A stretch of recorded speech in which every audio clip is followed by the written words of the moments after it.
Hello. Hi, everyone. First of all, awesome conference, like absolutely brilliant so far. I think it's really cool. Amazing lineup, not just because I want it. And yeah, hope to have another TC Conf next year. So, sidechains are very dear to me because I'm working on testing some at the moment.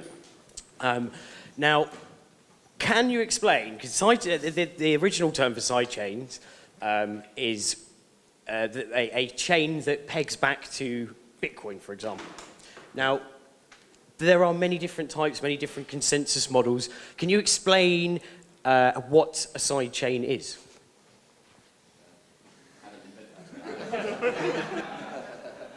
I think it might have been me that picked out the name for this type of thing, but it was a pre-existing name which had a very loose definition as some kind of related chain to a main chain. And I think some people would consider even Namecoin to be a sidechain of Bitcoin. Though typically a sidechain wouldn't have its own native currency because then it's its own chain, right?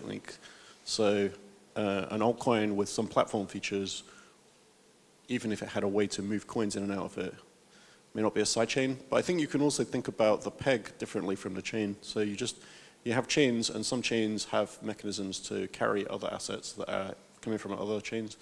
And so you could have multiple pegs to a single chain, and the pegs could be going in different directions. So it's kind of undefined. But basically, it's more layer 2 technology is one way to look at it. And if there's no peg, then I guess it's technically a chain that can derive value from another chain through timestamping or anchoring and things like that, which is what Tom was talking about earlier. Okay. And so what's the main advantages then of having a sidechain instead of using either a main chain or building another altcoin? You go? Okay, take it away. So basically the idea is that as Adam said, you reuse some part of the Bitcoin blockchain. So instead of re-bootstrapping from scratch something that was very difficult to bootstrap, you leverage something which exists and works. The super loose terminology that Adam mentioned, in which everything is a sidechain, there was a funny article by Jess Stolfi. He's a troll in general, but this article is very nice. My coach is a sidechain because the term was a little bit abused over the years. And so in general, you reuse something. In the very loose definition, for example, of Namecoin, the sidechain can reuse the security of Bitcoin with the mechanism of merge mining that was criticized and could be problematic in many ways. So, for example, Namecoin reuses hash power from Bitcoin with merge mining, which can create problems.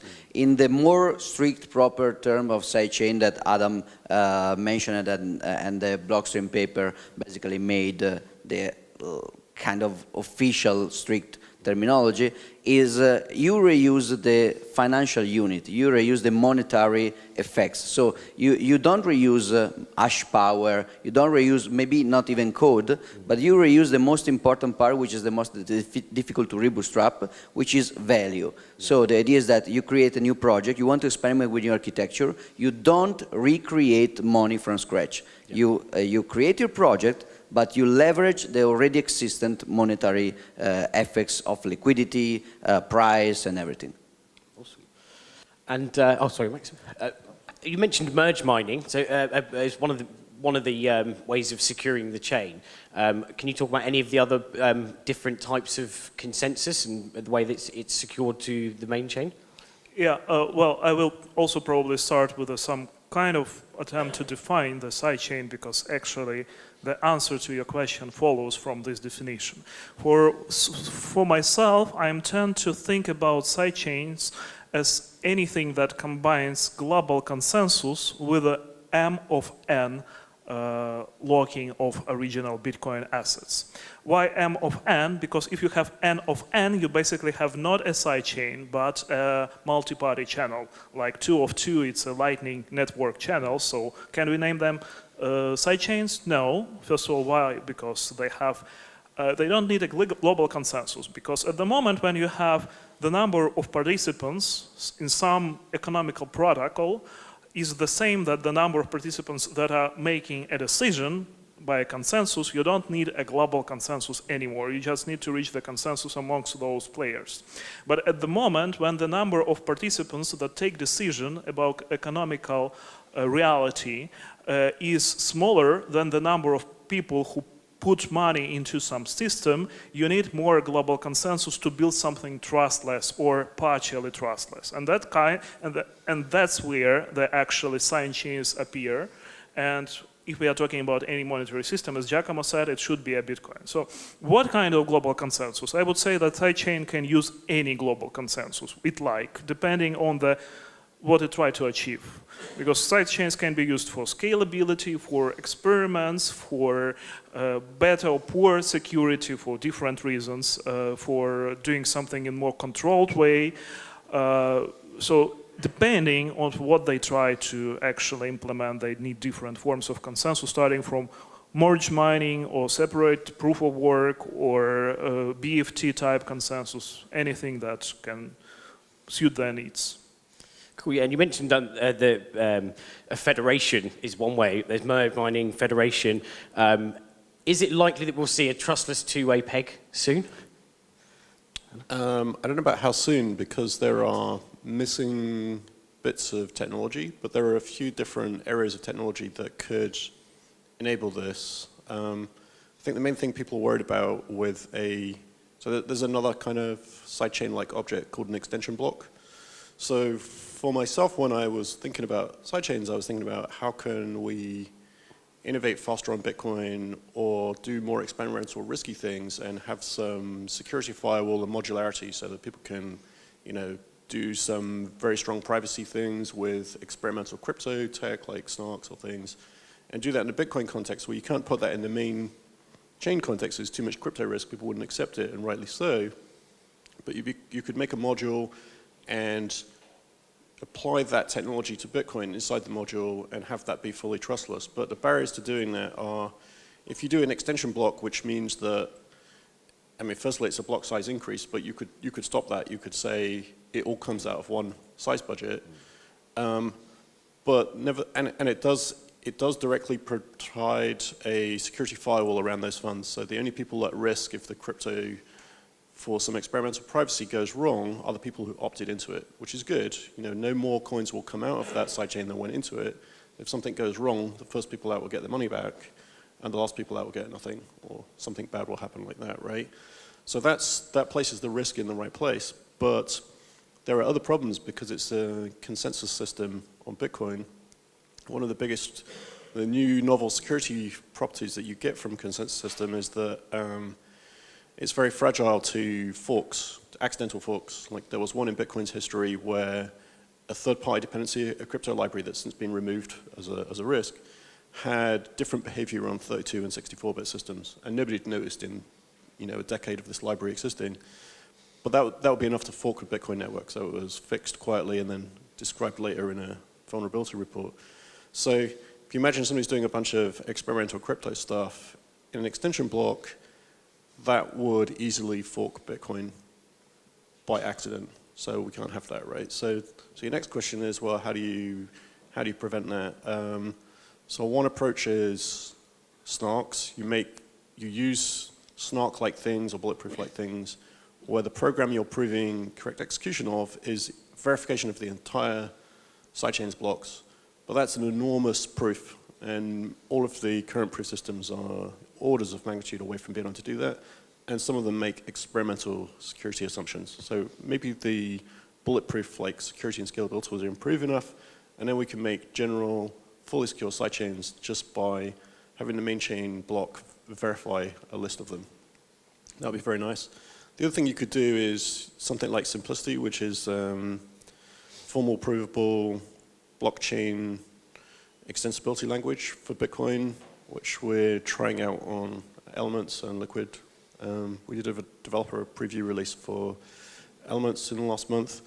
And with that, you have enough guarantees of determinism that you could implement the sidechain rules in simplicity and verify it in Bitcoin and be pretty sure that it's not going to diverge. But you still got the size argument. Okay. And Tom, so there's obviously, Lightning's one way of scaling Bitcoin, and sidechains, pegging with LBTC is another. What do you think? Are they in competition, sidechains and Lightning, or do they do completely different things? Do you see them? I think they can do completely different things. I mean, at the moment, the sidechain can't be trustless and censorship resistant. Lightning can. But then there's things you can do with a sidechain that you can't do with Lightning. And like certain privacy, like confidential transactions in Liquid, for example. So I think they are very different things. I think that, yeah, Lightning basically maintains that censorship resistance, that trustlessness. But then, yeah, the sidechain can do more complex things. You can have more complex logic in a sidechain, more kind of smart contracting, if you want to call it that. So yeah, I think they serve very different purposes. Yeah. Okay. Another thing that Lightning cannot do very well is to manage situations of high liquidity requirements. So if you need a lot of liquidity slots, Lightning is intrinsically problematic, at least with two-party channels, while with multi-party channels maybe it can be better. But they can work together, for example, because a two-way peg, even if it's federate, for reasons of security, for example, from reorgs, must be slow. When you peg out or peg in, you need time because it cannot be fast, otherwise you have reorg problems. And Lightning can be a way to improve asset interoperability without waiting for the actual peg out. So if you have, for example, Lightning on Liquid and Lightning on Bitcoin, you can have faster and easier atomic swap between, for example, BTC and LBTC in the future using Lightning. So Lightning can connect both better. Awesome. Adam, you mentioned before, I think, about that all shitcoins will move eventually to Bitcoin sidechains, or something similar. Was that? Can you elaborate on that? Well, I mean, I think one of the interesting things about, well, I mean, in the history of altcoins, it seemed like there was a period where there were a huge number of them that had no features, and that played out, and then people started to need a new way to market them, so they added features. Some of them were real features, and some of them were stories to market. So it seemed like at least the feature direction could be achieved using modularity to Bitcoin, so people can add new technology inside the Bitcoin framework. But that does leave the second question is, well, where do they get the free money from to do it? Because if you follow the money, the actual incentive is to get more money, not necessarily to innovate. So there's a few cases where they're trying to do both, but there's a lot of cases where they just want the money. Yeah. And so sidechains are not going to give them free money, so they won't use sidechains. So that means this financial incentive will, of course, remain, but it will have less credibility because you will have, if you have a very easy to use extension mechanism for Bitcoin and samples of extensions that do something simple that you can build on, there's not really a good story about why you're doing it somewhere else. And a kind of analogy, I think, other than, sort of friction of having lots of floating value, sort of innovation without speculation, as it were, is that with internet technology, there were some computing network technologies, but it was pretty early on clear that TCP/IP was the winner.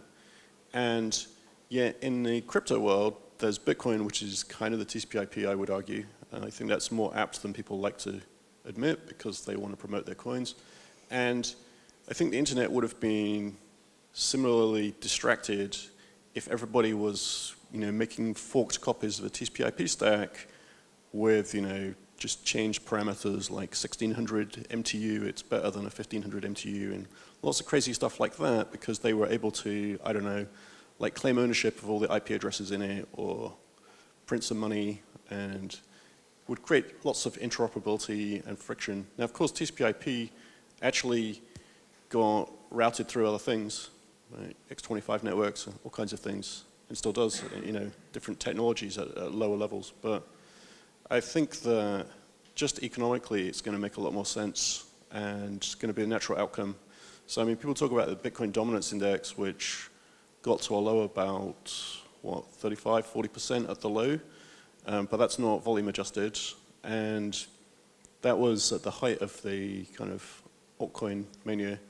and it's now more about 65, 70%. And if you volume adjust it and you remove the things that aren't even coins, like shares in projects, stable coins, which are even inside the dominance index, which makes no sense, it's more in the high 90s. So I think that, to me, that means that it's already done effectively, right?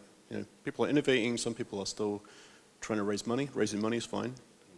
I would argue that you should give some financial benefit rights to the investor. That seems reasonable to me.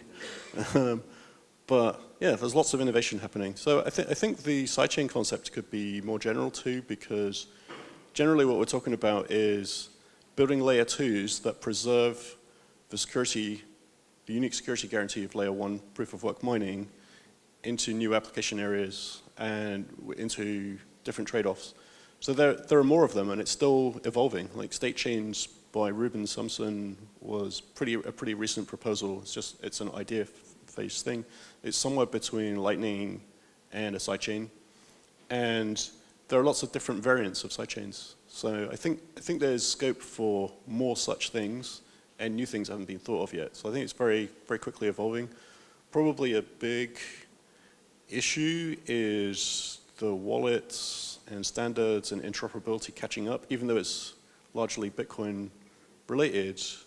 You know, even in the Bitcoin space, the features are not always usable. Like, you know, having a wallet to support a particular kind of contract, other wallets won't be able to co-sign it, for example. So there's recent efforts like Miniscript and PSBT to make that generically usable, but you know, that kind of work is lagging behind by several years from the bleeding edge of new things people are building. So I think, you know, building new things is great, but there's years of interesting things to come, and wallet support and interop for all these things will come in time as well. And recently, I think it was like yesterday, the IRS released guidance on airdrops and forks, or a couple of days ago. How do you think that will, Maxim, how do you think that will, check away? How do you think that will impact, so that the regulation will impact sidechains specifically? Financial regulation is about financial assets. So when I say that a sidechain allow you to not try to rebootstrap an economical system, I don't only mean that your chance of successes are better because you are not reinventing money, and your incentives are better because there is not free money attracting scammers, but also from the regulatory point of view, at least the financial assets you are playing with is already also has an already established stack of regulatory decisions. So I personally, I don't think that Bitcoin cares about anything of this. So if your project leverage a Bitcoin unit, your project will probably be more centralized than Bitcoin itself.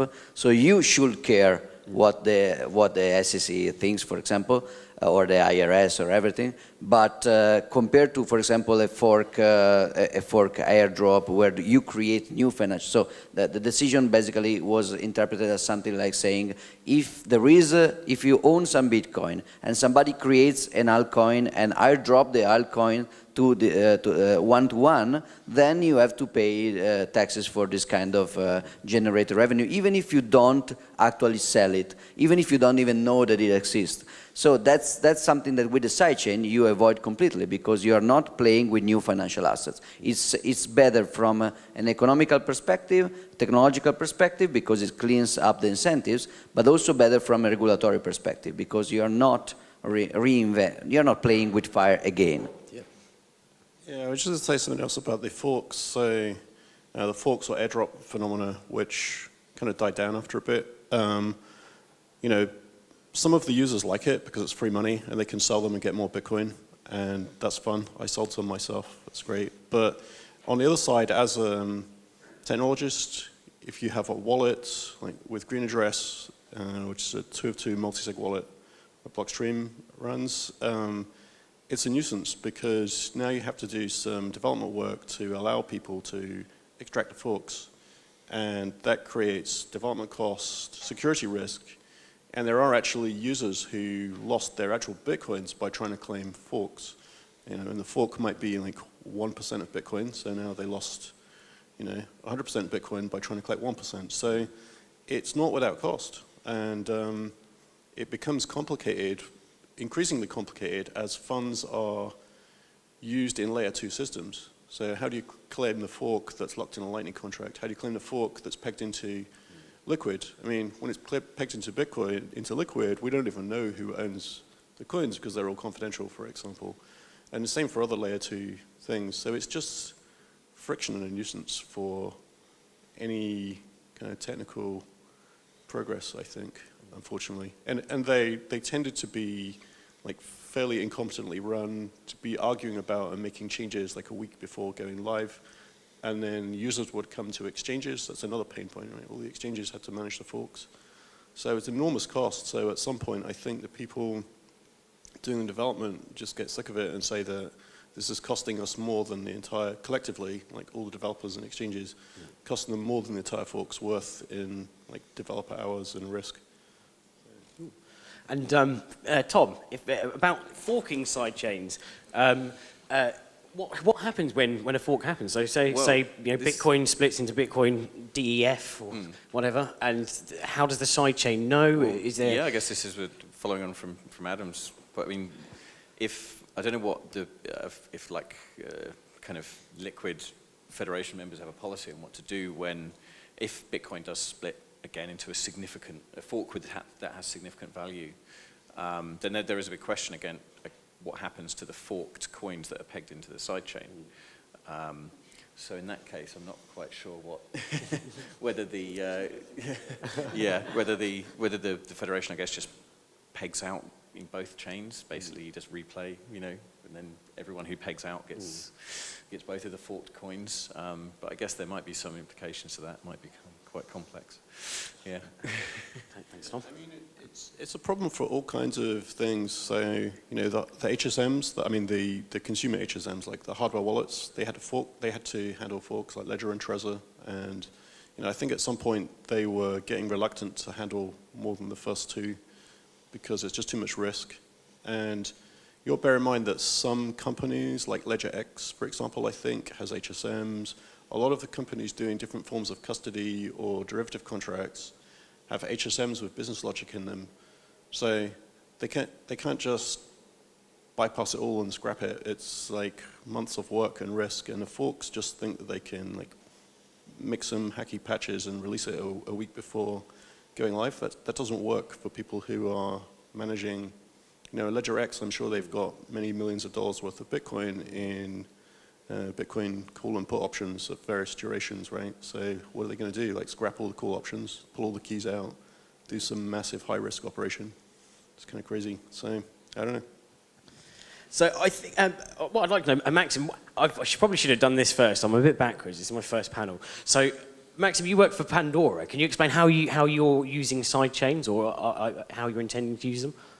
Well, the same way like anybody trying to use sidechains, it's first of all scalability, it's experimentation, and better privacy. So if you need to do something today that will follow these goals, as of today, you have to either build something on top of Lightning, which is also very challenging, or try to invent something better with the sidechains, which is also very challenging. So basically, it's not about building something in sidechains today. It's more like designing better sidechains, because today we have, for instance, Liquid, which does its work, and if we need to do something that can be done with a Liquid, it can be done with a Liquid. So there is no real reason of creating Liquid 2 or Liquid 3 or Liquid 4 next to that with another federation. So you either are using existing sidechain or you're trying to invent better one, which will take time, and it's a constant process actually. It's more about even like what Adam was describing with the zero knowledge. It's probably the best way to do the sidechains, but we are years before the day that it will be actually available for doing commercial products or something like that. Yeah, I mean, the thing for scalability of sidechains is that in principle, so people, like the technical people knew this, but it wasn't as widely known generally, is that Lightning you can consider it as a kind of caching layer for Bitcoin, but it's a caching layer that can sit across sidechains as well. And so you could potentially have a Lightning channel where one hop is liquid Bitcoin to liquid Bitcoin, another hop is liquid Tether to liquid Tether, and another hop is like Bitcoin to Bitcoin. Now, we at Blockstream, Christian Decker worked for a while and was able to get working a different like Lightning on top of Lightning on top of Liquid, so that you could make a channel that would move Tether, for example, right? So, from our perspective, you know, that's like, I mean, you can use it. I think it got merged back into C Lightning, so it's available people to do extend and try to do other things. And the next step would be different channels with different assets, but it does turn your Lightning routing node from a routing node into a trading bot. So, you know, fortunately it's an atomic trade, so if you're touching something that you don't want to hold because you have no view as its value, you don't really care because the whole chain of paired arbitrage trades or whatever is atomic. But by doing a trading bot, you are you're taking a position. Like, who wants to, you know, sell one thing for another thing, unless they're doing the opposite thing on an exchange or something, which they could do. I mean, at least single channel things are keeping a position. They're not like going in and out of a position. So anyway, that's just to say that there is some combination of layers. So we were debating what to call. If this is like a layer 1. Like if Liquid is layer 1.5, because Lightning goes on top of Bitcoin. Lightning is layer 2, and it goes on top of Bitcoin, but it can also go on top of Liquid.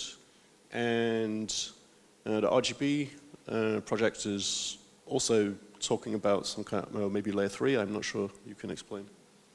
Well, yeah, I think that also RGB in a way can be done across things, but it's mostly a layer on top of Bitcoin that can be transmitted in the layer on top of Lightning. It's getting very complicated. So if you try to keep a consistent layerization metaphor, it's getting complicated. For example, Adam said that Liquid is a layer 1.5. I will rather use complex numbers and say the Liquid is layer I, and so Lightning can be either a layer 2 or layer 2i. But most of the people in the room probably is feeling fuzzy right now. So. Yeah, RGB is quaternions, that's a good point. So can you explain what RGB is for those? So RGB is basically it's very in the same line of the presentation that we heard before about defending blockchains. The idea is that having protocols like Omni, Counterparty, reusing the block space of Bitcoin to store metadata that can be interpreted by a meta protocol in order to transmit different stuff is reusing Bitcoin, which is good. But is reusing Bitcoin in a very bad way for at least 3 reasons. The first reason is that privacy is already bad on Bitcoin blockchain, on-chain, and it's terrible on an on-chain asset because you have the same traceability with zero anonymity set. Because let's imagine one US Tether on Omni. It's super easy to do chain analysis because you don't have anonymity set. Scalability is worse because you have a conflict between the people who want to use the meta protocol and the people who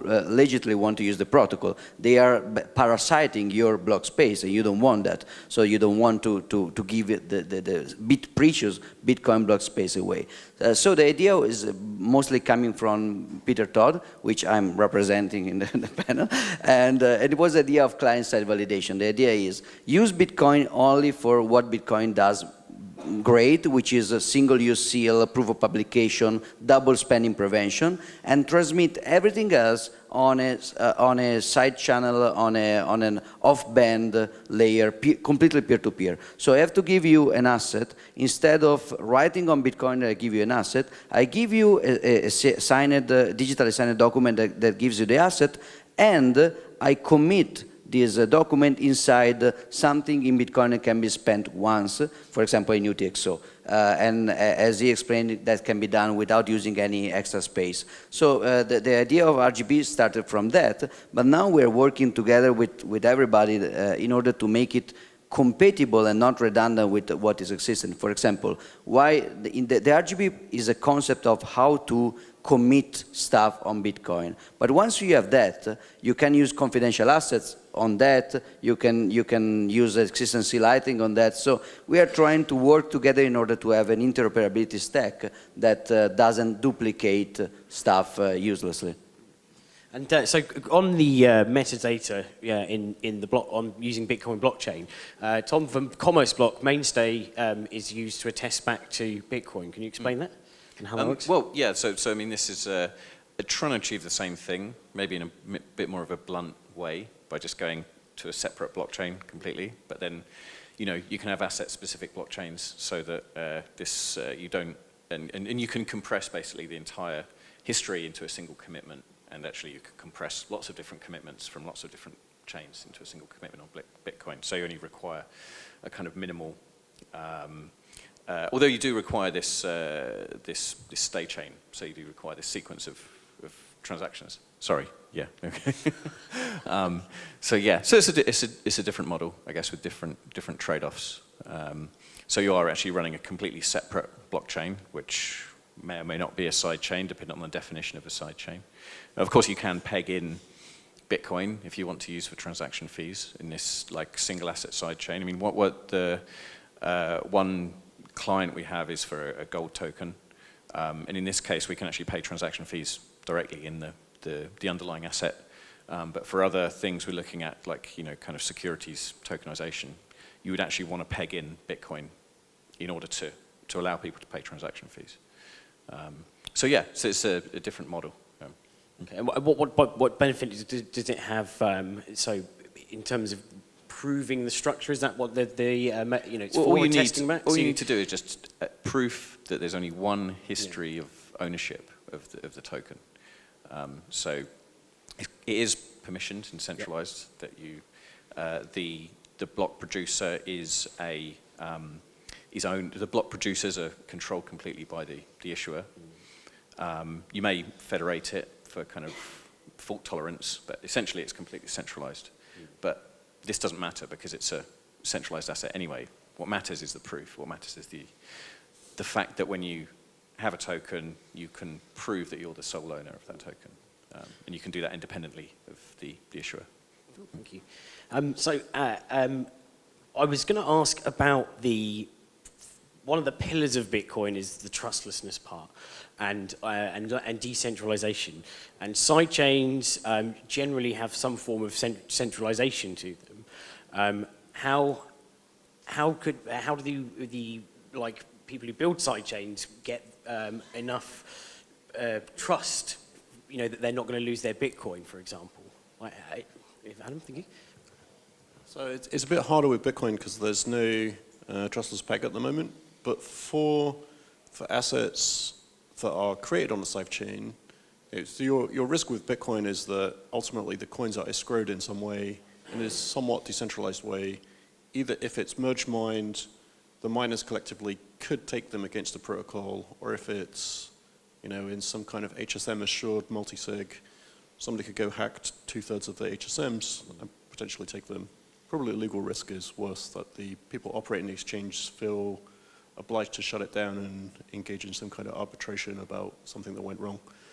But for the assets that are actually native to the chain, native to the sidechain, there I would say there's no risk of theft because there's nowhere to peg them back to. Like Bitcoin doesn't want them, it doesn't know what they are, right? You can't take them back to the Bitcoin chain. And in fact, even though the federation model is nominally centralized, I'd say it doesn't matter at all, and that people are significantly misunderstanding the degree of trustlessness it provides. I know there was some early debate on Twitter, of course, about how trustless is it, etc. But I think people didn't understand. Every new technology takes people a while to digest and figure out its limits, basically. And also, its current deployed design may not be final, right? People have taken some shortcuts and done the first version, but they intend to do a next step which improves it. So the basic point is, it's a bit like Lightning with a reactive security model. You kind of trust the federation in a very limited sense, all its job is to move transactions forward, like define an order for completed transactions and not work backwards. So in Liquid, that's supposed to be a maximum of depth 2 is final, is a consensus algorithm. But if somebody hacked all the HSMs and changed that, the owners of the assets could snapshot the last valid chain. They're all running full nodes. They can agree on what the history was and just choose some new functionaries or operate themselves and move forwards. So in that sense, the asset owners own their assets and there's nothing anybody can do about it. Another sort of incremental trade-off is that the assets on Liquid are more confidential. So it's hard for things to get censored in the first place because you don't know what an asset is, or the ownership is in a Bitcoin-like model, so it's kind of pseudonymous. Like you see a list of addresses, but you don't really know which collection of addresses are owned by one person and things like that. So it gets confused pretty fast. So I think that helps a bit. It's a bit more centralized, but it's more crypto fungible. And the reason for decentralization is fungibility. So if you get higher basic fungibility, you can tolerate slightly worse centralization, I would say. Anyway, the reactive security model is interesting. So I think that's actually more assurance. And what you can do to make that more real is build more tools to help users to extract their assets from a system that's starting to go wrong and bootstrap them somewhere else. I will just quickly add on that. So basically, if you asked what Pandora does in this regard, in regard of sidechain, I believe that with the current level of the technology for doing sidechains, we can't do them trustlessly, but we can mitigate that risk by creating interoperable technologies that allows you to move your asset from a domain to domain with the different trade-offs. So basically, we have better interoperability, you reach better decentralization and better trustlessness, like with the RGB actually, which should be probably in the future as kind of inter-Bitcoin sidechain standard that can be just adopted for free movement between Lightning Network, Liquid, Bitcoin main chain, and maybe other systems. Just very quickly, the state chains idea that Adam mentioned is interesting in this regard because you are still trusting some entity that can be centralized or a federation, a fixed federation, but they cannot send the pegged fund wherever they want. They can only privilege one of the previous owner in a chronology sense. So they can mess up with chronology, basically privileging past owners, but not send that everywhere. So it's still a trust level, but it's very different and very interesting to explore.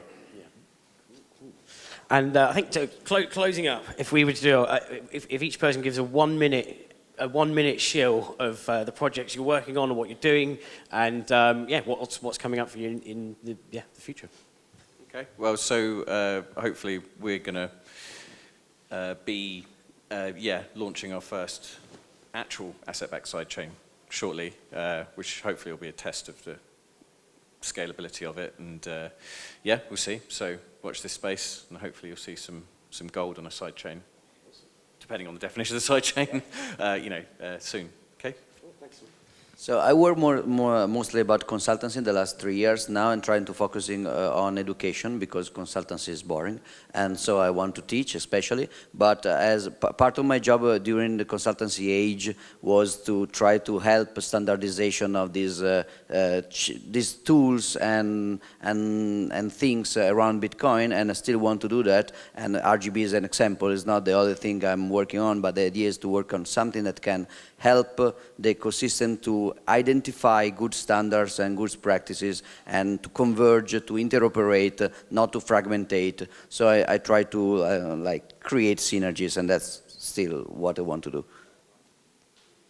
For Blockstream we're doing lots of, I guess the point is to build a technology like a sidechain up from scratch is a lot of work, and it turns out that you also have to fill in lots of other parts of it. So wallets, hardware wallet support, exchange integration, libraries, and different trade-offs, multi-sig and single-sig. So we're just continuing to do a lot of those things, and I think more things are converging. You can use Liquid assets in a grid address wallet now. You can use them in Liquid Qt.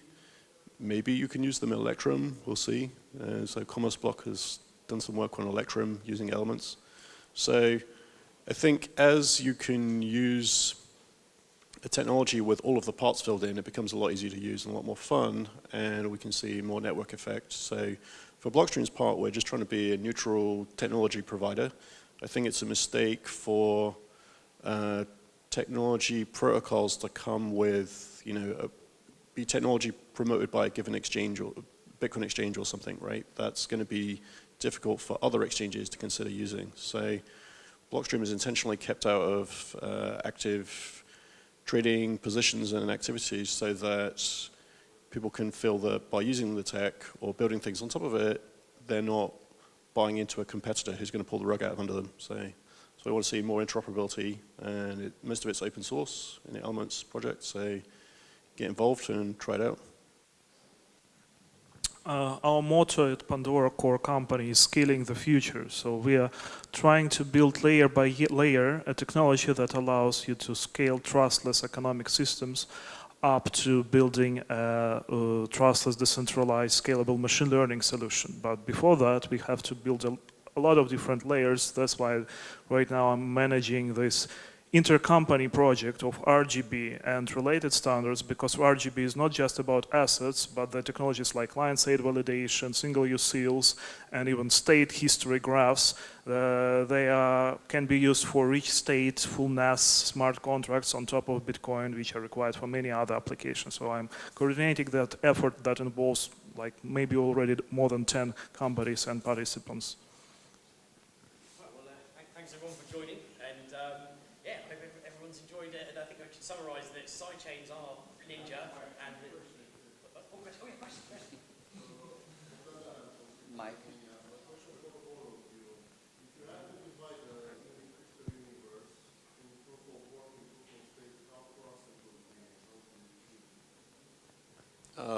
I mean, I think proof of stake doesn't work, so I'm the wrong person to ask about that. Well, I mean, a more serious answer also is that even if proof of stake could be made to work, I would argue it's an unattractive proposition because it's more similar to the status quo, which is money buys influence and grows influence. So, if Bitcoin had proof of stake, all of the coins would be owned by Satoshi except for like a few that were given to Hal Finney that he sold or something. So clearly you can't use a proof of stake coin to fairly disperse coins. And if you're not fairly dispersing coins, that sounds like a government, right? That they're printing money and deciding who to give it to, and then it becomes a matter of political favoritism. Are you friends with Vitalik? Do you get some early cheap coins? That kind of thing, right? So that's the direction of proof of stake. So it seems like a path back to the status quo. People tend to hold on to the previous era's ideas and want to reinvent them badly on new tech. Yeah, I think that proof of stake can have, for example, a very interesting historical role when you study history of Bitcoin outside the hype of all the scam coins. You realize that proof of stake was one of the first ideas in order to manage double spending prevention in the second B-money proposal by Wei Dai in '98. So already in 1998 there was a proposal with proof of stake. Then the author realized with the other people that it didn't work. So I mean, altcoins are usually taking bad ideas from the past and remarketing them into a money grab. This is the typical modus operandi. So proof of stake is interesting because it was an idea, it was proposed, it was debunked, it was overcome by a more sustainable idea that was proof of work. Yeah, actually I would say also that I don't know what proof of stake is, because basically there are Bitcoin fault tolerance consensus protocols known for decades, and there is a proof of work consensus protocols, and they serve different needs. Because if you need to have a censorship resistance, you have no other way than just to use a proof of work. If you need to build a decentralized database and name it blockchain and market it, you can use Byzantine fault tolerance consensus and say attach a coin to that and say that it's a proof of stake, very advanced database with a coin inside of it. So it depends on the area of application you're working on. Any other questions? Oh, it's on. Sorry. Give my opinion on proof of work. Yeah, no, I mean, personally, I think proof of work was a paradigm shift, and I come from a physics background long ago, and I think that fundamentally, proof of work can give you an objective state. Proof of stake can never do that. It's always going to be some subjectivity in the state. And so, yeah, I don't think you can replace the censorship resistance that you get from proof of work. And question? Oh, you next, Max. Yeah, my question is, keeping in mind that we will be able with Lightning Network to operate between different sidechains and also blockchains, it's not that dangerous in some point. Let's say that I have a double spend in other blockchain or sidechain, and then I just using Bitcoin, but I did some kind of trade, and now I am getting affected because the other double spend, not Bitcoin.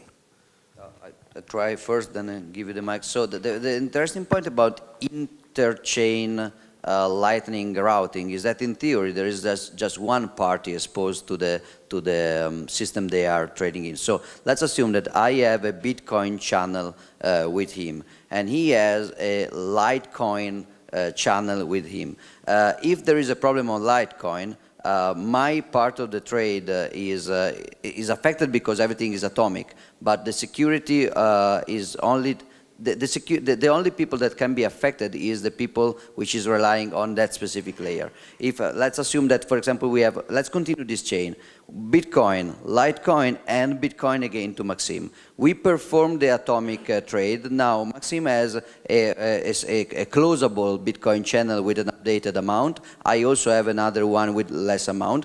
Everything happens to the Litecoin layer. Doesn't really affect the successful atomicity between me and Maxim. So we can, so they are the risking parties because they are using a risky layer. But if you are outside the chain of the risky layer, you can also have in theory a Lightning multi-hop transaction in which one transaction is done by a Google spreadsheet. The point is that you have to be able to hide the pre-image of the HTLC, but if you can do that, you can use very insecure middle hope, leaving the extremes safe.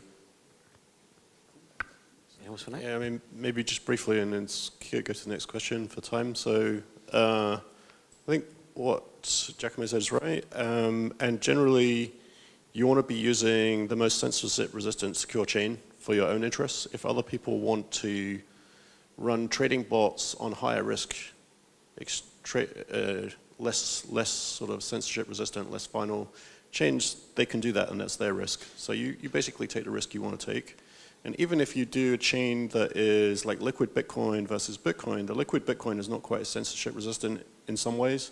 In some ways it's more censorship resistant because it's more crypto fungible. In other ways it's less because the Federation might shut down in a huge exchange hack incident or something, and then you know, if the funds that were in the channel were involved, like, hey, maybe you lose on that trade because it gets undone ultimately or something. So you won't be on a final chain. Cool. And last question to Max. Thanks for the great panel. Could we consider digital bearer certificate servers that are packed with Bitcoin to be sidechains, especially considering the recent revelation of Scrypt, which combines DBCs with CodeChain to produce a M of N backed server, which according to Maxim's definition would be a sidechain?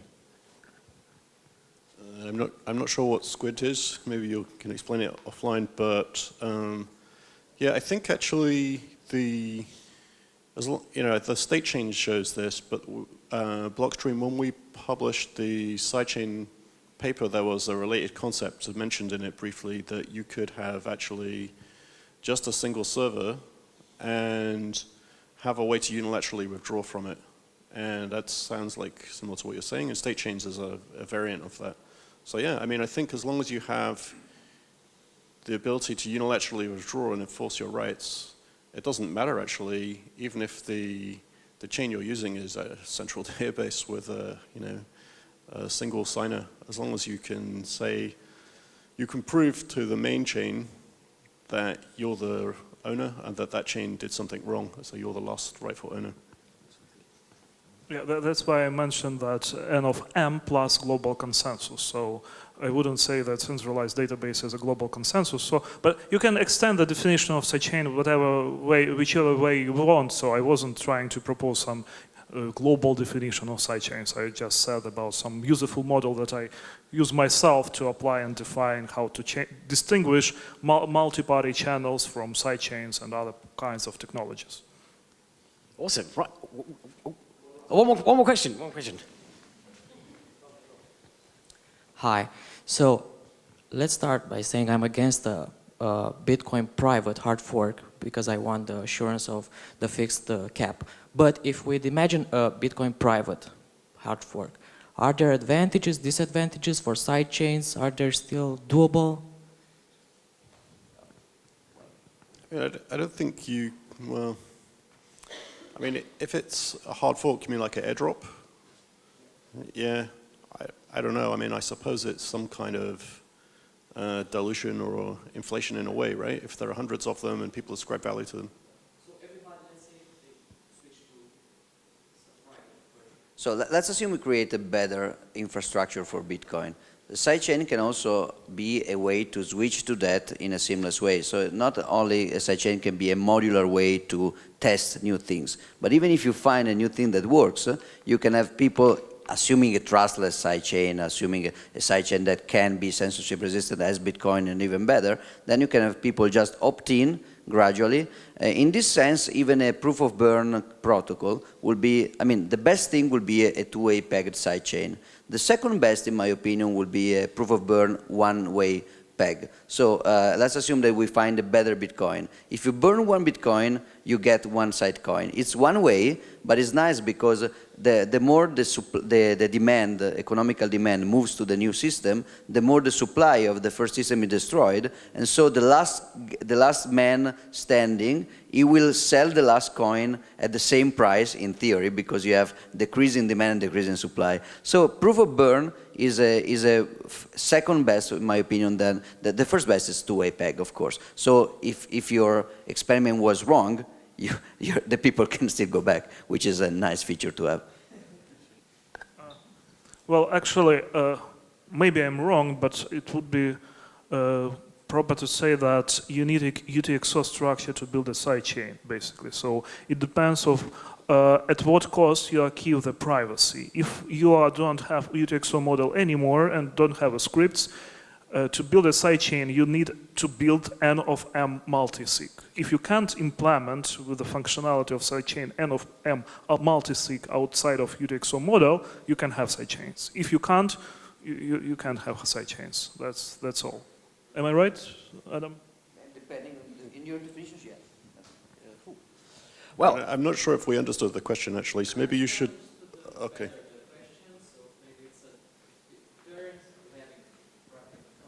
Okay, he's happy. in conclusion, sidechains are ninja.